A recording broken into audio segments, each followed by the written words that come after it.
नमस्कार मित्रांनो, आज आपल्या गोठ्यामधल्या चारी सुद्धा गायी गाभण निघाल्या. गायीला प्रॉब्लेम झाला होता, गायी रिपीट होत होत्या, काही हिटवर येत नव्हत्या. पण मित्रांनो, एक असं इंजेक्शन आहे त्याची किंमत साधारणतः 150 रुपये आणि आपण त्याचा वापर चारी सुद्धा गायींवरती केला आणि चारी सुद्धा गायी आपल्या आज 4 महिन्यानंतर गाभण निघालेल्या आहेत. सगळ्यात मोठा प्रॉब्लेम शेतकऱ्याला तोच येतो की माहिती नसते की इंजेक्शन कधी वापरायचं, कोणतं आणि कशा प्रकारे वापरायचं. 150 ते 200 रुपये किंमत असलेलं इंजेक्शन मित्रांनो आपल्या पार्ट्या गायी होण्यापासून वाचवतं, पण त्या गोष्टी आपल्याला माहित नसतात.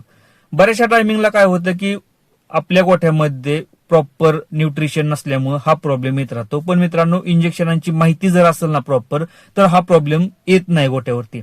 आता हे इंजेक्शन कोणतं आहे आणि कसं वापरायचं प्रॉपर माहिती आपण व्हिडिओमध्ये देणार आहे. त्यासाठी व्हिडिओ हा शेवटपर्यंत नक्कीच बघा. व्हिडिओ जर आवडला ना मित्रांनो तर लाईक करा.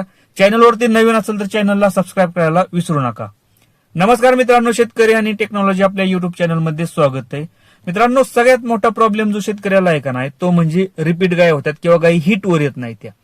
आता गोठ्यामध्ये मी सध्याला वैरणीमध्ये काय वापरतो, गिनी गवत वापरतो, वाळली मका असते मित्रांनो आणि ऊस असतो, ऊसाचं वाड सुद्धा असतं आणि तरी सुद्धा आपल्या गायी गाभण राहिलेल्या आहेत. का मित्रांनो? कारण आपण न्यूट्रिशनचा प्रॉपर अभ्यास केलेला आहे आणि प्रॉपर न्यूट्रिशन देतो. ह्याच्यामध्ये काय होतं की फॉस्फरस कमी होतं. आपल्याला माहिती आहे की आपण ह्या गोष्टी वापरल्या का नाही फॉस्फरस कमी होतं.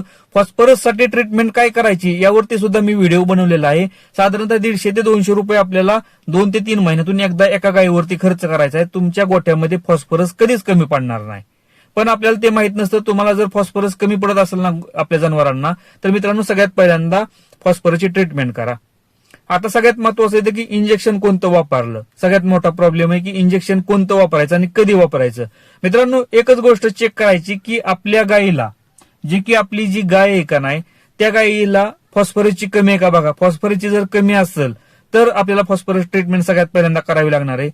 सेकंड पार्ट आहे मित्रांनो गायची पिशवी. गायची पिशवी आपण स्वच्छ करून घेतली का, सूज आहे का, इन्फेक्शन आहे का, ह्या गोष्टी आपल्याला डॉक्टरांकडून चेक करून घ्यायच्यात. तर त्या इंजेक्शनाचा वापर योग्य राहणार आहे, नाहीतर काही सुद्धा उपयोग होणार आहे.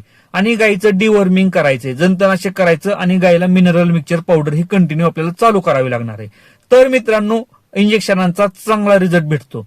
ह्या गोष्टी आपण केल्यानंतर मित्रांनो आता गायी हिटवर येते. मित्रांनो, ह्या गोष्टी केल्यानंतर गायी हिटवर येते. ज्या गायी रिपीट होतात का नाही त्यांच्यासाठी तर मित्रांनो 1 नंबर इंजेक्शन आहे. आता इंजेक्शन कोणतं आहे मित्रांनो? ज्याच्यामध्ये कंटेंट आहे बुसेरिलिन. आता कोणतं इंजेक्शन? गायनारिच किंवा गायनाट्रॉप. आता वेगवेगळ्या कंपन्या वेगवेगळ्या नावानं बनवतात. तुम्ही लक्षात असू द्या, गायनारिच किंवा गायनाट्रॉप नावाचं इंजेक्शन मेडिकलमध्ये सहजपणे भेटतं मित्रांनो. आता ते कधी द्यायचं लक्षात असू द्या. गायी हिटवर आल्यानंतर ज्या टायमिंगला आपण इंजेक्शन भरतो का नाही डॉक्टरांकडून, एआय करतो ना, एआय केल्यानंतर लगेच मित्रांनो 5 मिनिटानंतर एआय करून झाल्यानंतर 5 मिनिटानंतर आपल्याला मानमध्ये म्हणजे शिरमध्ये मित्रांनो इंट्राव्हिनस द्यायचंय. म्हणजे डायरेक्ट शिर रक्तामध्ये इंजेक्शन साधारणतः 2.5 ml त्या गायीला द्यायचं डॉक्टरांकडून. मित्रांनो, कोणताही साईड इफेक्ट नाही, हार्मोनल इंजेक्शन आहे.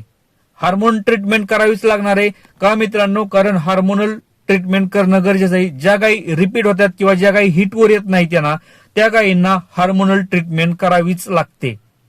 त्याशिवाय त्या गायी गाभण राहत नाहीत.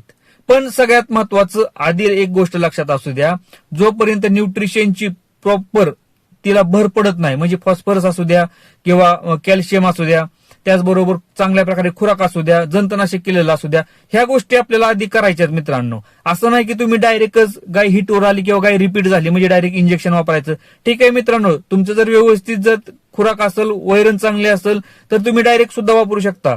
पण गोठ्यामध्ये जर गिनी गवत, ऊस किंवा ऊसाचं वाढ जर असेल ना तर आधी थोडंसं आपल्याला फॉस्फरसची ट्रीटमेंट करावी लागणार आहे. फॉस्फरसचे इंजेक्शन द्यावी लागणार आहेत मित्रांनो.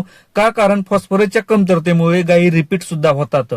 आणि फॉस्फरसची ट्रीटमेंट केल्यानंतर मित्रांनो ज्या टायमिंगला नंतर गायी हिटवर येईल ना त्या टायमिंगला तुम्ही गायनारिच किंवा गायनाट्रॉप IV इंट्राव्हिनस डॉक्टरांकडून 2.5 ml एआय केल्यानंतर लगेच भरा मित्रांनो. गॅरंटेड गायी गाभण राहते. आपण हीच टेक्निक वापरली आणि ह्या टेक्निकमुळे आज आपल्या गायी गाभण राहिल्यात. आज 4 महिने झालं, आज आपल्या गायी गाभण येत्या. काही सुद्धा प्रॉब्लेम होत नाही, गायी रिपीट होत नाही, गायी परत उलटत नाही. आपण म्हणतो उलटली गायी 21 दिवसानंतर, काही सुद्धा प्रॉब्लेम होत नाही. एकदा इंजेक्शन दिल्यानंतर मित्रांनो परत कोणतंही इंजेक्शन वापरायची गरज पडत नाही. त्यासाठी मित्रांनो ह्या इंजेक्शनांची माहिती असणं गरजेचं आहे. फक्त इंजेक्शन मित्रांनो काय करायचं की पहिला रुकालवडावरती आणि गाई वेल्यानंतर साधारणतः 3 महिन्यापर्यंत वाट बघायची गाय हिटवर येते का. जर 3 महिन्यानंतर जर हिटवर येत नसेल तर आपल्याला या ट्रीटमेंट करायच्यात. जर हिटवर जर नॅचरली म्हणजे नैसर्गिकरित्या जर 3 महिन्याच्या आत हिटवर येत असेल ना मित्रांनो तर कोणत्याही हार्मोनल ट्रीटमेंटचा वापर आपल्या गोठ्यामध्ये करायचा नाही, कारण ही हार्मोनल इंजेक्शन असतात. जास्त प्रमाणात हार्मोन्स झालं तर हार्मोन्स बिघडतं, जास्त होतं, गाई रिपीट सुद्धा होतात हार्मोन जास्त झाल्यामुळं. त्याच्यामुळं डॉक्टरांचा सल्ला घ्या.